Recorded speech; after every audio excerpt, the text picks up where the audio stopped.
Vamos chamar uma entrevista, então, mais do que importante, para a gente poder seguir entendendo a dimensão da devastação que os incêndios no estado de São Paulo do último final de semana causaram a nível humano, tá?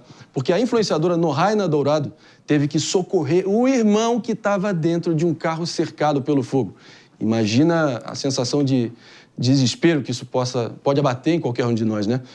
Nós, inclusive, convidamos a Noraina hoje para contar como é que foi esse momento que ela e o irmão passaram, e a gente só pode imaginar a tensão que foi. Muito bom dia, Noraina, você me ouve bem? Bom dia, André. Bem, sim.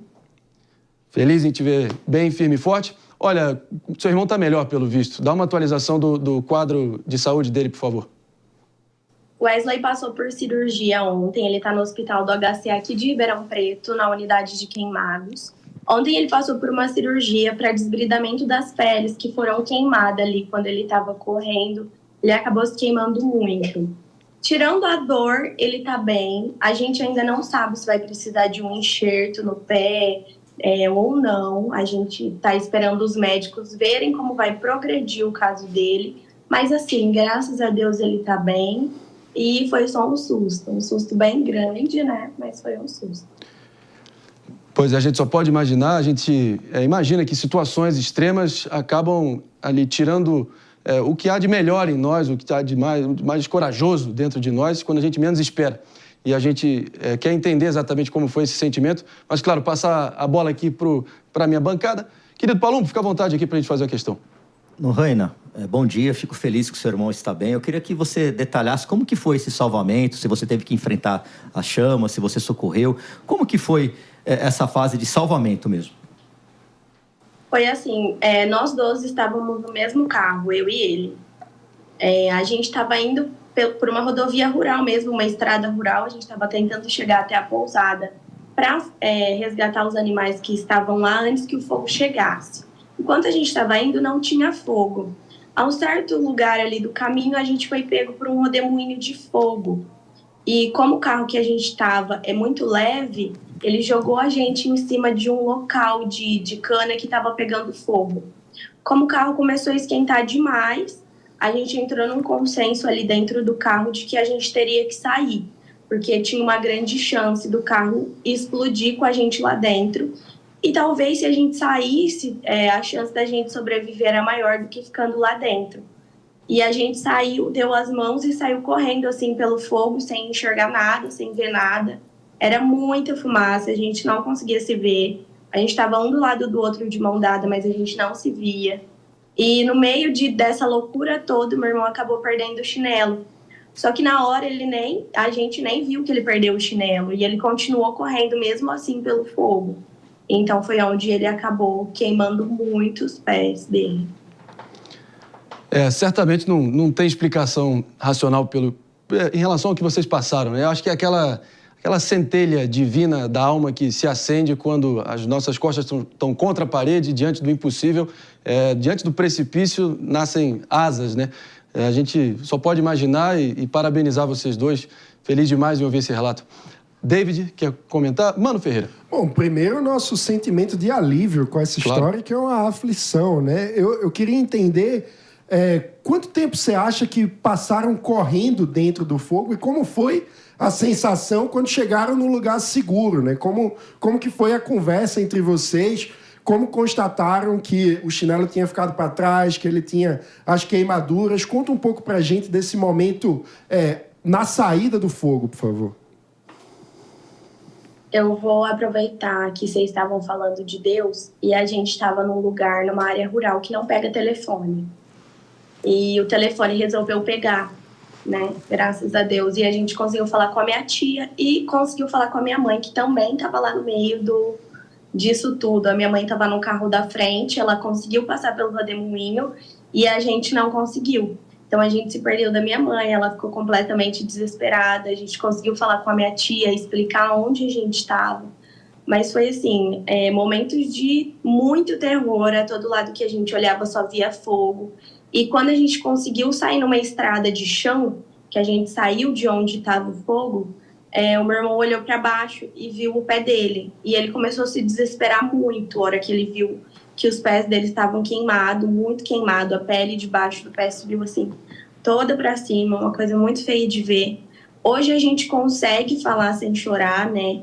Mas ali os primeiros momentos, quando eu postei o vídeo no meu Instagram, que teve muita repercussão, eu realmente não conseguia falar. E aí foi assim, cada minuto mais desesperador que o outro. Eu precisei deixar o meu irmão para procurar minha mãe e pegar o outro carro, para conseguir pegar ele, pôr no carro e levar pro hospital. Então, assim, gente, a gente voltou ao local do acidente, a gente viu aonde a gente estava e a gente viu, assim, que foi um milagre, que realmente Deus quis que a gente saísse dali, Ele me deu muita calma. A primeiro momento eu fiquei completamente desesperada. Depois eu comecei a falar muito com Deus, pedir para Ele me acalmar, para Ele me dar força, que eu precisava tirar a gente dali. E o meu irmão, assim, ele até ele contou ontem num vídeo que ele fez, que ele já tinha desistido, ele já tinha se entregado, ele achava que a gente ia morrer mesmo. E a minha mãe, do outro lado do fogo, né, que tinha uma estrada separando a gente, e a gente falou para minha mãe que a gente estava numa árvore, só que a árvore que a minha mãe via não era a árvore que a gente estava, e nem a árvore que a gente estava vendo. Então a gente ficou perdido ali, não se encontrava de jeito nenhum. Aí eu consegui correr, pegar o outro carro que a minha mãe estava, só que quando eu cheguei lá, minha mãe não estava no carro. Aí eu comecei a ficar novamente desesperada e voltei para pegar o meu irmão, porque onde ele estava ainda estava pegando fogo, apesar dele estar numa estrada de chão. Então em volta ainda tinha fogo. Eu só peguei o carro, voltei, peguei ele. E ele falava, não, eu preciso ir pro hospital, que eu não tô aguentando dor. E aí a gente conseguiu achar minha mãe lá na frentona, lá do outro lado. E por fim eu consegui dirigir até o hospital, que eu não sei nem como até agora também. Aí depois que a gente chegou no hospital, eu tive um apagão, não lembro de nada. É inacreditável, sinceramente, arrepiante o teu relato, e todo mundo que tem algum irmão ou irmã se identificou, sem dúvida alguma, nossa audiência aí do outro lado da tela ou do outro lado do rádio, que possa ter um irmão ou irmã, enfim, impossível não imaginar, né? Aquela sensação da mãe, né, David, que, enfim, encontra forças e consegue levantar um carro pesando toneladas para poder salvar os próprios filhos, e de onde surge uma força sobrenatural que você nem sabia que possuía, né? Mas baita de um relato, Nohane. Sem dúvida alguma, as queimaduras vão passar, mas o exemplo de irmandade aí incondicional que vocês deram para todos nós aqui é o que vai ficar para sempre. Vou trazer aqui o nosso David de Tarso para te fazer uma última pergunta e a gente segue adiante. Bom, o seu relato realmente é surpreendente. Muitas pessoas, infelizmente, viveram isso durante o fim de semana em todo o estado de São Paulo, praticamente, no interior. E a previsibilidade também da Defesa Civil, entre sexta e domingo, é de mais tempo seco, principalmente para a região de Araçatuba, de Presidente Prudente, onde realmente tem a previsão, né, de que novos incêndios possam acontecer, porque de fato, a Defesa Civil emitiu esse alerta. Mas eu gostaria de saber também se vocês conseguiram ter êxito em salvar os animais. Claro que vocês pensaram em se salvar primeiro, mas vocês foram para resgatar alguns animais, né? Foi isso mesmo. A gente desceu para soltar os animais da pousada, trazer os cachorros para cá. E a gente não conseguiu chegar. Aconteceu isso logo que a gente estava indo. Porém, eu falo que Deus, ele não faz a obra pela metade, né? Ele faz a obra completa. Primeira coisa foi que a gente saiu correndo do meu carro, até então eu não estava nem aí pro carro. Falei, deixa queimar, não tem problema, a gente trabalha e compra outro. Só que meu tio voltou lá 11 horas da noite e um raio de 2 metros em volta do carro, o fogo parou. O carro não pegou fogo. Ele explodiu o vidro por causa da quentura, estufou a lataria, derreteu algumas borrachas, mas eu achei que ia estar só a carcaça lá queimada. E em relação à pousada, o fogo pegou em volta da pousada inteira. Chegou no rio, que é na parte de baixo da pousada, e queimou em volta do rio. E dentro da pousada não queimou. A gente ficou assim, sem acreditar. A gente ficou sem entender o que aconteceu, sabe? Porque o fogo rodeou tudo, queimou todos os sítios ali em volta.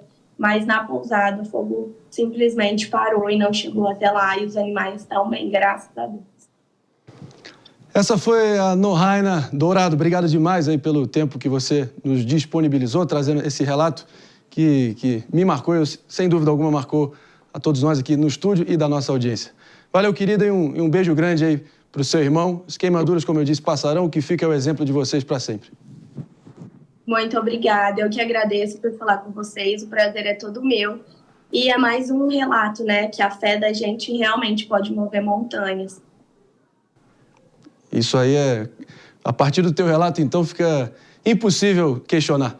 Valeu, querida. Obrigado. A gente torce para que vocês se restabeleçam o quanto antes.